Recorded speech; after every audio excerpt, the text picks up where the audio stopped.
Que el Señor les bendiga. Les habla Damaris Sirión. Es un gusto para mí saludarles en el maravilloso nombre de nuestro Señor Jesucristo. Y les voy a pedir, como siempre, si son tan amables, que abran sus Biblias, esta vez en el Evangelio según San Lucas, en el capítulo 18, el versículo 8. El título del mensaje de hoy es Vuelve a tu primer amor. Dice así la palabra de nuestro Señor: pero cuando venga el Hijo del Hombre, ¿hallará fe en la tierra? Estaba yo meditando y leyendo la Biblia cuando mis ojos se posaron en este versículo 8 del capítulo 18 de Lucas. Me impresionó mucho la pregunta que Jesús le hace a sus discípulos: pero cuando venga el Hijo del Hombre, ¿hallará fe en la tierra? Ciertamente que cuando Jesús regrese, en el mundo no va a haber fe, porque las personas del mundo no quieren nada con Dios. Por lo que esta palabra tierra no puede referirse, al género humano en general que vive en el planeta Tierra, sino a un grupo más selecto. Si hacemos un poco de historia, nos vamos a recordar que Dios había prometido a Abraham que de su descendencia haría una gran nación, y de esta nación él sería el Dios. Jacob, nieto de Abraham, descendiente directo de la promesa, le fue cambiado el nombre de Jacob a Israel. Por esta causa es que nosotros podemos ver que el nombre de los hijos de Jacob se les llama también los hijos de Israel, porque Jacob le fue cambiado el nombre en Peniel cuando se estuvo con aquel ángel allí y luchó con el ángel. Allí el ángel le cambió el nombre de Jacob a Israel. Ahora, el Israel de Dios no solamente son los judíos, los que vienen de línea directa de Abraham, o sea, genealógicamente, sino que también la Biblia habla que el Israel de Dios también somos nosotros. Todos los creyentes somos descendientes también de Abraham. Si usted recuerda, en Gálatas 3:29, Pablo escribió: y si vosotros sois de Cristo, ciertamente linajes de Abraham sois y herederos según la promesa. Nosotros también somos el pueblo de Dios, somos nación santa, real sacerdocio, pueblo adquirido por Dios. Nosotros somos también herederos según la promesa que Dios le dio a Abraham. Entonces, cuando Jesús hizo la pregunta a los discípulos: pero cuando venga el Hijo del Hombre, ¿hallará fe en la tierra?, se estaba refiriendo al Israel judío, o sea, a los que por sangre, por la línea genealógica descienden de Abraham, sino que se estaban refiriendo a aquellos que judíos o gentiles aceptaron a Cristo en su corazón y hoy representan su cuerpo, hoy representan el pueblo de Dios, el pueblo de Cristo, descendientes de Abraham por la fe que es en Cristo Jesús. Si miramos esta escritura en contexto, vemos que en el capítulo 17, a partir del versículo 20, Jesús estaba hablando de la venida del reino de Dios. Y Jesús comienza a decir en qué forma se encontraría el mundo a su regreso. En Lucas 17, si usted lo quiere buscar, del 26 al 30, Jesús dice: como fue en los días de Noé, así también será en los días del Hijo del Hombre. Comían, bebían, se casaban y se daban en casamiento hasta el día en que entró Noé en el arca, y vino el diluvio y los destruyó a todos. Asimismo, como sucedió en los días de Lot, comían, bebían, compraban, vendían, plantaban, edificaban, mas el día en que Lot salió de Sodoma, llovió del cielo fuego y azufre y los destruyó a todos. Así será el día que el Hijo del Hombre se manifieste.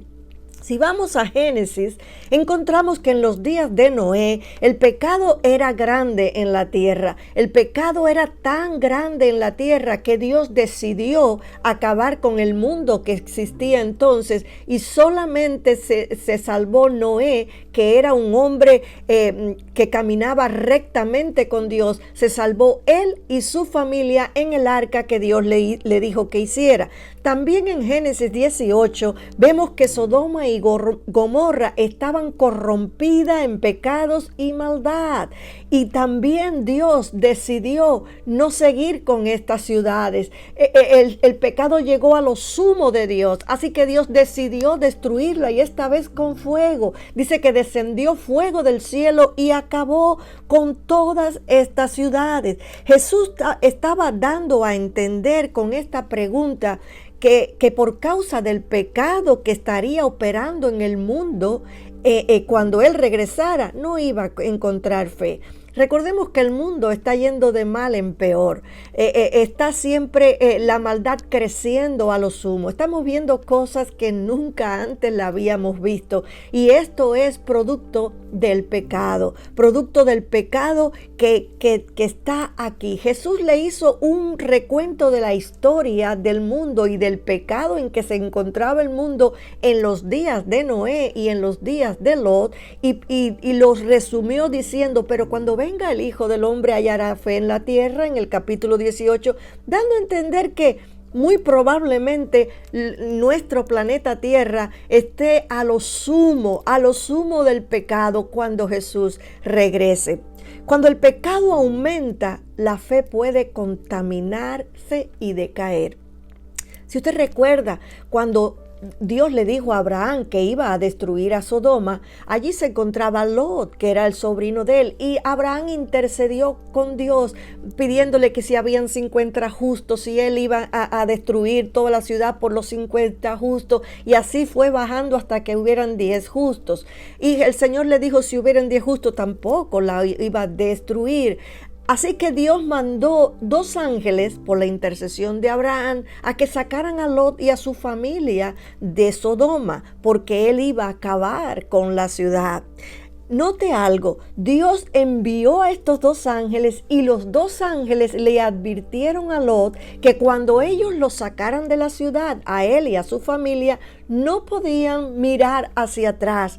Oyeran lo que oyeran, sintieran lo que sintieran, no podían mirar hacia atrás, porque si lo hacían, se iban a convertir en una estatua de sal. Dios le había dado este mandato. Sin embargo, la esposa de Lot no pudo.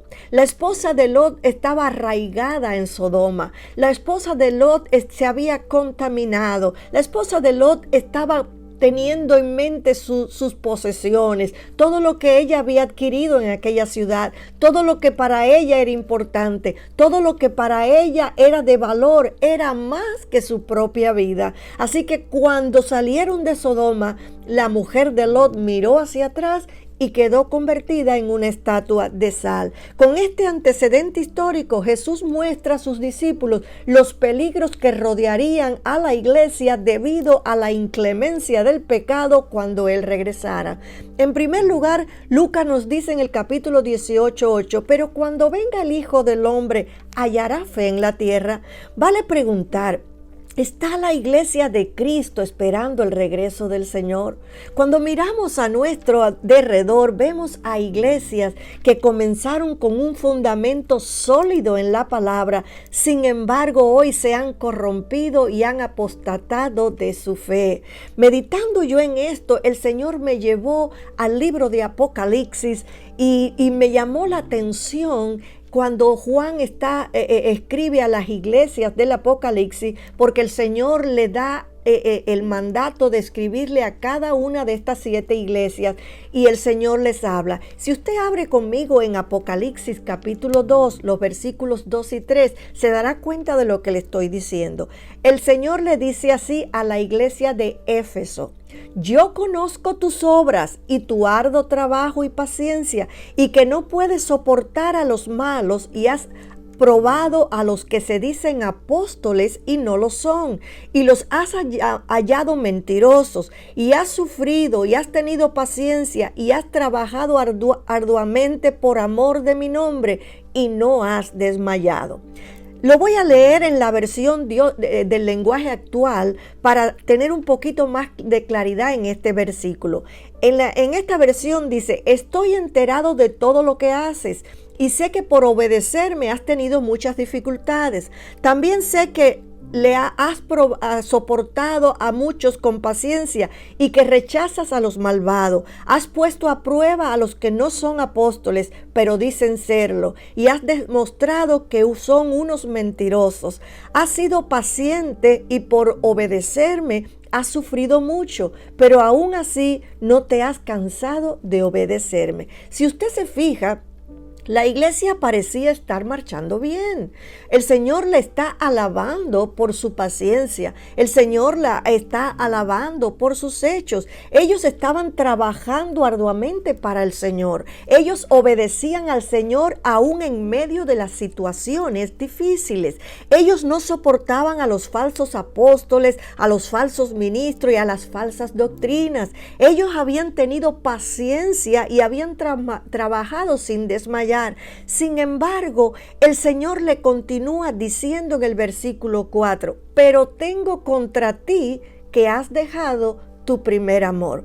Quizás usted diga: ¿qué es dejar el primer amor? Dejar el primer amor se determina cuando hay una disminución en el amor inicial de cuando conocimos al Señor o un alejamiento del amor de Dios. Dejar tu primer amor significa que tu amor por Cristo se ha enfriado y con ello has adulterado también tu fe. Si no guardas tu primer amor, tampoco guardas tu fe. Hay una unión entre el amor y la fe. Si tú amas a Cristo, obviamente vas a creer en Él, obviamente vas a confiar en Él, obviamente vas a tener fe en Él.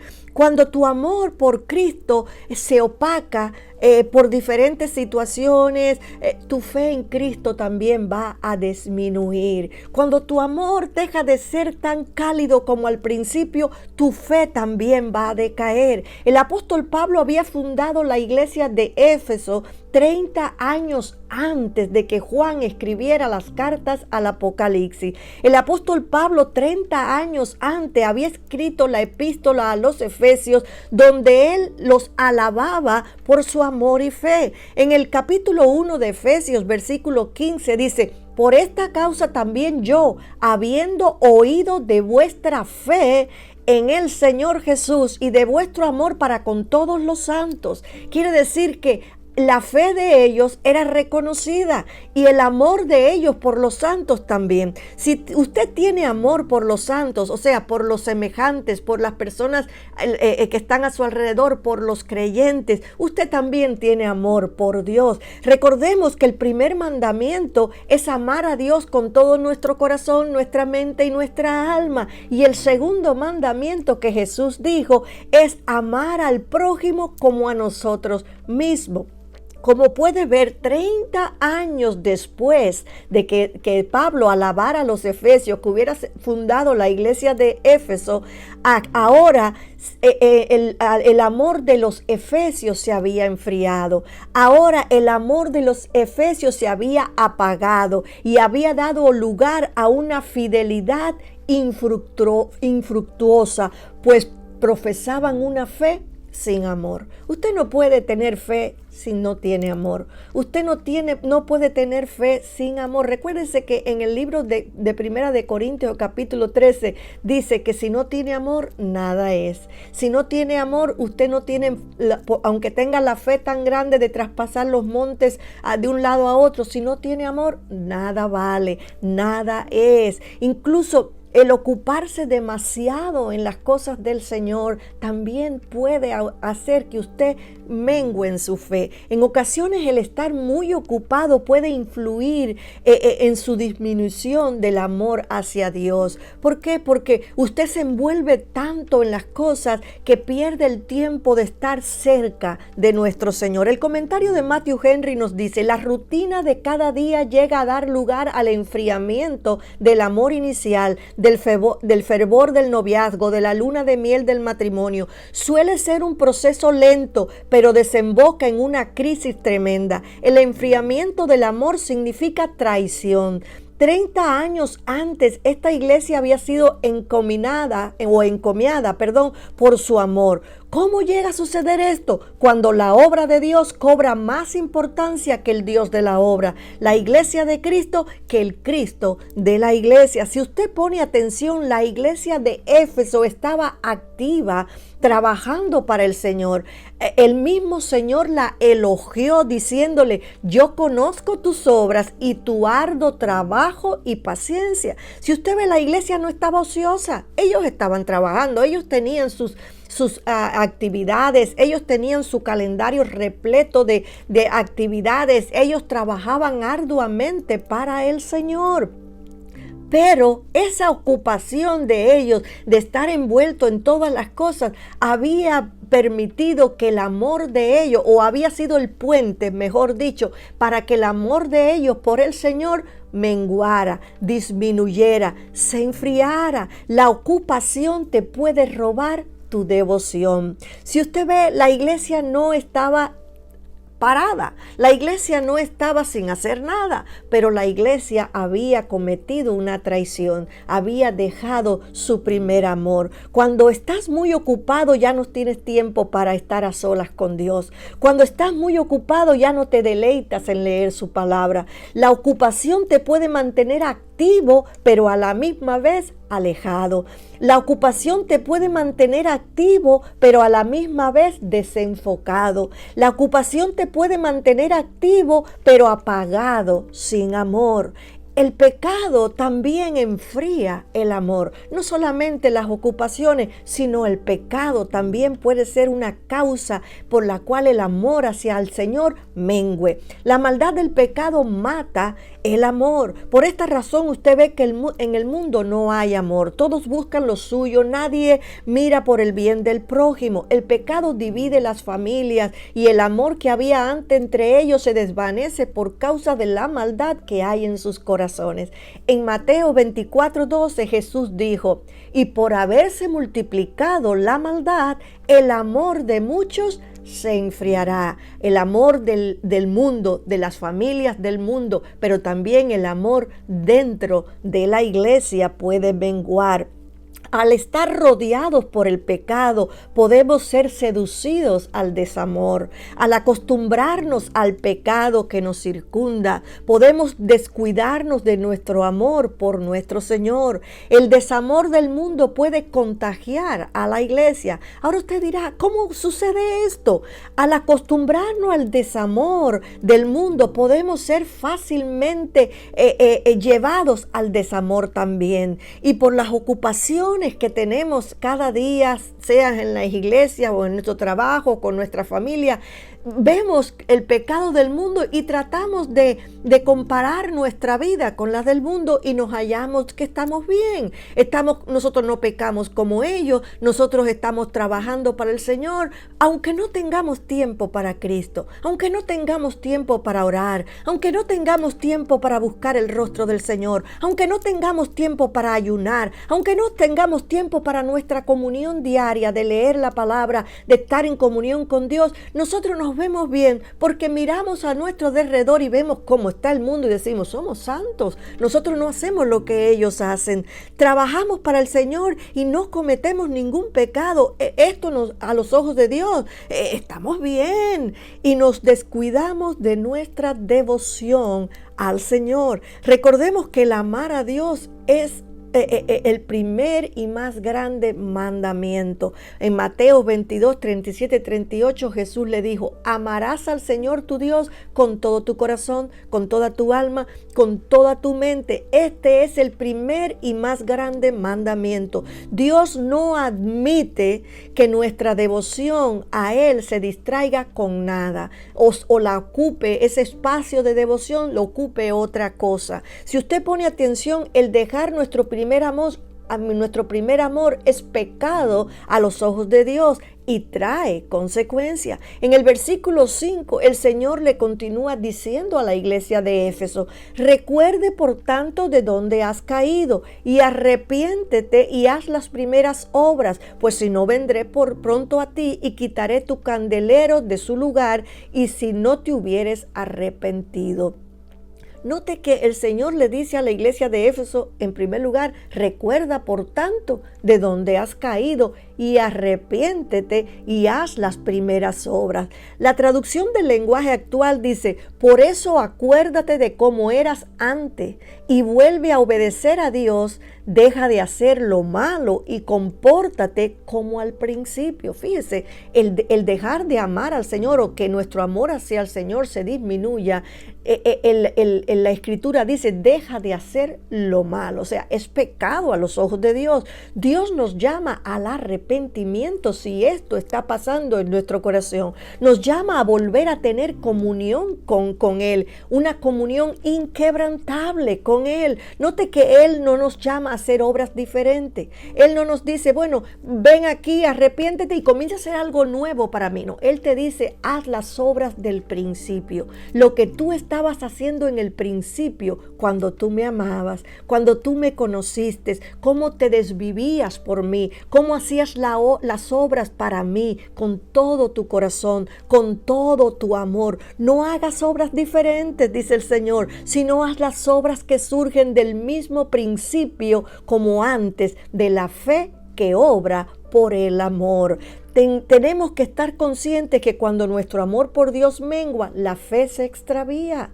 El Nuevo Comentario Ilustrado de la Biblia comenta, recuerda de dónde has caído. Habla de una considerable falta de amor en la iglesia de los Efesios. La generación anterior de la misma iglesia fue elogiada por su amor, aunque también se le instó a crecer en el amor. Arrepiéntete significa cambiar la forma de pensar de uno. Está conectada claramente con un comportamiento recompuesto, como se ve en la frase y haz las primeras obras. Los cristianos efesios debían reconquistar el estilo de vida que tenían antes de que se apartaran del primer amor. El no arrepentirse puede traer consecuencias. Es decir, que nosotros tenemos que oír lo que Dios nos está diciendo y revisar nuestro corazón. Los efesios fueron alertados por esta carta del apóstol Juan, dirigida por el mismo Señor Jesucristo. El Señor le dijo, yo conozco tus obras, yo conozco lo que haces, yo veo que tienes paciencia, yo veo que no soportas a aquellos que hacen lo malo, yo sé lo que estás haciendo, pero tengo contra ti que has dejado tu primer amor. Tengo contra ti que ya no estás conmigo como antes. Tengo contra ti que ya no me buscas. Tengo contra ti que ya no tienes ese deseo de estar en mi presencia, que ya no tienes ese deseo de deleitarte en mi palabra, que ya no tienes ese deseo de tener ese tiempo a solas conmigo. El Señor le estaba diciendo a los efesios, mira de dónde has caído y arrepiéntete. El no arrepentirse puede traer consecuencias. Cuando oímos y entendemos que estamos incurriendo en pecado, no dándole el amor y el tiempo a Dios que le corresponde, estamos en problema. El Señor continúa diciéndole a la iglesia de Efesios, pues si no, vendré pronto a ti y quitaré tu candelero de su lugar si no te hubieres arrepentido. Con estas palabras el Señor le está dando un ultimato a la iglesia de Éfeso y le anuncia juicio. Él está diciendo, si no te arrepientes, vendré con juicio contra ti. Si tú no pones en práctica lo que yo te estoy diciendo, si tú no tomas en cuenta lo que yo te estoy diciendo, vendré contra ti con juicio. Nunca debemos olvidar que nuestro Dios se define a sí mismo como un Dios celoso. Por consiguiente, Él espera que la iglesia tenga para Él lealtad, tenga para Él fidelidad, tenga para Él un amor absoluto, que no lo comparta con nadie. Al parecer, la iglesia de Éfeso no hizo caso de la reprensión y hoy por hoy Éfeso solo queda, de la iglesia de Éfeso y de Éfeso que solo quedan ruinas. El candelero de Éfeso fue removido. Note algo importante, la iglesia de Éfeso podía darse cuenta de que los apóstoles no eran genuinos.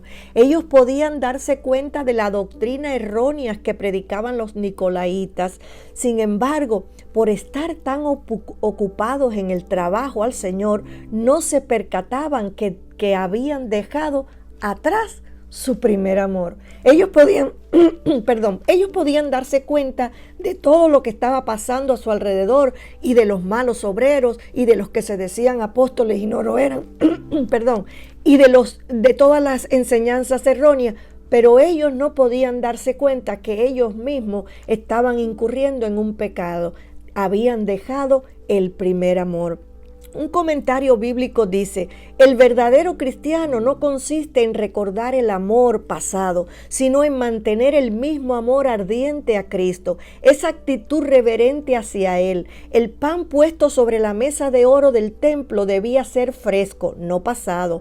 Así debe ser el amor del cristiano, siempre nuevo, porque el amor es el alma del cristianismo. Cuando el cristianismo carece de amor hacia Cristo, se torna sin alma, se torna muerto. Es decir, que nuestro amor por el Señor debe ser el número 1 en nuestra vida. Nuestro tiempo con Dios no lo puede ocupar nada, ni familia, ni trabajo, ni ocupación en la iglesia. Usted tiene que sacar ese tiempo cada día de estar en comunión con Dios para que su amor vaya en aumento cada día y no mengüe, para que su fe no se contamine con incredulidad. En conclusión, el Señor concluye su carta a los Efesios diciendo, el que tiene oído, oiga lo que el Espíritu dice a las iglesias. Al que venciere, le daré a comer del árbol de la vida, el cual está en medio del paraíso de Dios. Note que la exhortación va dirigida a quien tiene oídos atentos para oír, porque muchas personas tienen oídos físicos, pero no oyen. Muchas personas tienen sus oídos, pero no escuchan. Ellos solo oyen un murmullo, pero no ponen atención a lo que están oyendo. Segundo, el Espíritu dice, el que venciere, le daré a comer del árbol de la vida, el cual está en medio del paraíso de Dios. Los que vencen son los cristianos o los creyentes que oyen lo que el Señor está hablando y dirigidos por el Espíritu obedecen la reprensión y vuelven al primer amor, vuelven a esa genuina fe dirigida por el amor. Los que vencen son los que se mantienen firmes en la fe, amando al Señor como al principio. Tercero, el árbol de la vida se está refiriendo a la inmortalidad, a la vida eterna reservada para todos los verdaderos creyentes, aquellos que le aman y se mantienen su fe en Él. ¿Cómo estás caminando tú?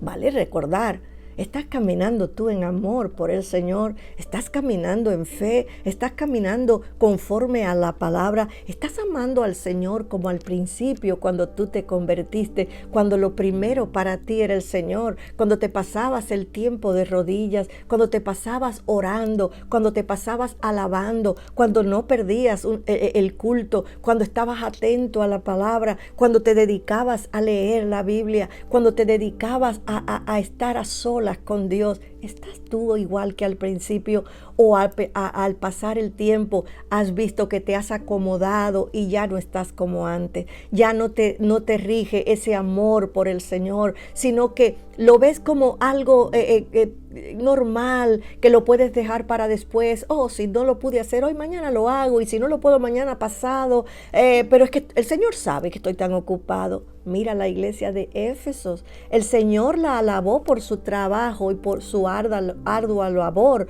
pero también le reprendió por haber dejado de lado el primer amor, por haber dejado de a un lado el estar en comunión con Dios. Es tiempo de examinar nuestro corazón. porque los días son malos. Recuerda que el Señor dice, recuerda por tanto de dónde has caído y arrepiéntete. Si al examinar nuestro corazón, si al examinar nuestra vida con diligencia y con sinceridad, encontramos que ha disminuido nuestro amor por el Señor, tenemos que hacer un alto en todo lo que hacemos y volvernos al principio.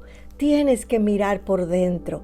La Biblia nos dice, examinemos nuestros caminos y volvamos a Jehová nuestro Dios. Examinemos nuestro corazón, examinemos nuestra vida y volvamos a Jehová nuestro Señor. Volvamos a nuestro primer amor. Haz un alto allí. Mírate ahora mismo, examina tu corazón. ¿Estás dándole tiempo al Señor como se lo daba antes cuando tú lo conociste? ¿Estás buscando a Dios como se lo hacías antes cuando tú lo conociste? Recuerda que el Señor no te pide nuevas obras, te pide las mismas obras que al principio tú hacías, aquellas cuando tú te deleitabas porque tu fe estaba movida por el amor de nuestro Señor. ¿Estás todavía tú caminando así? El Señor viene pronto. El Señor está a las puertas.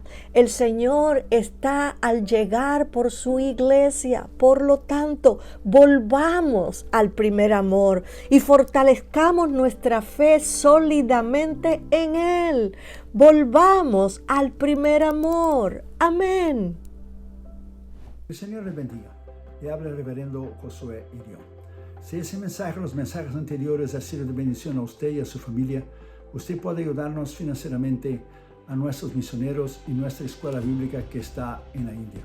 En el ministerio y mi persona le agradeceríamos de corazón. Tenemos el gran placer de anunciarles que hemos terminado el año 2020 sosteniendo a 64 misioneros y sus familias en todos los continentes del mundo y ahora son 72 misioneros. Hemos aumentado 8 misioneros más. La pandemia no nos ha detenido durante ese tiempo y hemos distribuido alimentos, medicinas en países y naciones pobres como India, como Bután, como Nepal, como Tailandia, como Birmania. También ayudamos a otros ministerios como Fred Jordan Mission aquí en Los Ángeles, que da comida y ropas a los desamparados en el Skid Row. Un ministerio que hemos conocido en Tailandia cuando fuimos a nuestra cruzada en 2014, Hands to Hands, que saca a las niñas de la prostitución. Estamos ayudando a un ministerio también en San Francisco que se llama Jew for Jesus, que están alcanzando a los judíos para Cristo, y también James Robson de Life Outreach, que hace pozos para dar agua potable a las familias y los niños en África. Y nosotros queremos agradecerles de todo el corazón por personas maduras espiritualmente en Cristo como ustedes, por su sostén financiero. También les pido vuestras oraciones a nuestros misioneros, a esos hombres y mujeres que están en las trincheras de las misiones mundiales. Están en países libres, como también están en países musulmanes, hindúes, budistas, países totalitarios, países socialistas, países comunistas, y ellos arriesgan sus vidas diariamente por Cristo. Toda esta información usted puede entrar en las redes sociales, en el Facebook y en el Instagram Josué Irión Oficial, y también en el YouTube están nuestros mensajes en Josué Irión Canal Oficial. Usted puede ver los nombres de los misioneros, los países y los continentes que ellos están sirviendo al Señor en nuestra página, nuestro sitio web www.josueirion.org. Muchas gracias por ayudarnos financieramente a nuestro Instituto Bíblico en la India y también lo que es los misioneros. El Instituto Bíblico está entrenando a pastores, misioneros y maestros que están alcanzando Asia para Cristo.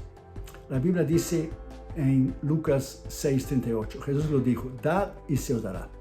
Usted también puede ayudar a nuestro ministerio ayudando a adquirirnos, por favor, nuestro material, nuestros libros, nuestros DVDs y CDs. Tenemos 15 libros para que usted pueda disfrutar nuevamente con su familia. Y este año saldrá el nuevo libro de mi esposa 2021 que se llamará Refugiados en la Esperanza. Es un devocional de 365 páginas para que usted pueda leer una al día y ser edificado y crecer y madurar en Cristo. Usted puede ayudar a nuestro ministerio de 3 maneras, si Dios pone en su corazón, por supuesto. La primera, usted puede entrar a nuestra página de la internet, nuestro sitio web, y usted puede allí ver los nombres, los países, los continentes que los 72 misioneros están sirviendo al Señor ahora en el año del 2021. Usted puede en cualquier parte del mundo donar una vez o suscribirse para donar automáticamente cada mes. Y usted tendrá todo el control. Usted va a crear su propio profile. Usted puede crear lo que es su propio archivo para poner toda la información que usted necesita. Usted tendrá todo el control de su donación. O sea, usted puede poner su donación, usted puede aumentar, usted puede disminuir, usted puede dejar lo mismo, usted puede quitar. Y es muy fácil, la página está en español. La segunda manera, usted puede enviar una carta a nuestro ministerio, Josué y León, P.O. Box 768, La Mirada, California 90638. Y usted puede ayudarnos financieramente con un cheque o un money order, mandando un giro postal. Aquí también se llama un money order con un giro postal al nombre del ministerio. Porque al final del año usted va a recibir una carta que su ofrenda es deducible de los impuestos federales del IRS. Somos una corporación no lucrativa y una organización exenta de los impuestos federales, llamada por el IRS una 501c3 organización. Entonces usted puede ayudarnos, y cuando usted dona al ministerio, usted puede deducir de los impuestos federales. Y la tercera y la última manera que usted puede donar a nuestro ministerio, llamarnos con su teléfono. Usted puede poner el área 562-928-8892 y usted puede llamar, y con su tarjeta de crédito usted puede donar a nuestros 72 misioneros que están en todos los continentes del mundo en este año del 2021. Que el Señor le bendiga. Muchísimas gracias por su colaboración a nuestro ministerio, que es sostenido completamente por ofrendas voluntarias de hermanos, colaboradores y sembradores que aman la obra de Dios, las misiones y la salvación de las almas como usted. Usted es una parte muy importante de este ministerio. Usted es una parte vital con su colaboración importantísima, y sin usted no podemos hacerlo. Muchísimas gracias y que el Señor le bendiga a usted y su familia. Muchísimas gracias. Le habló el reverendo Josué Irión. Bendiciones.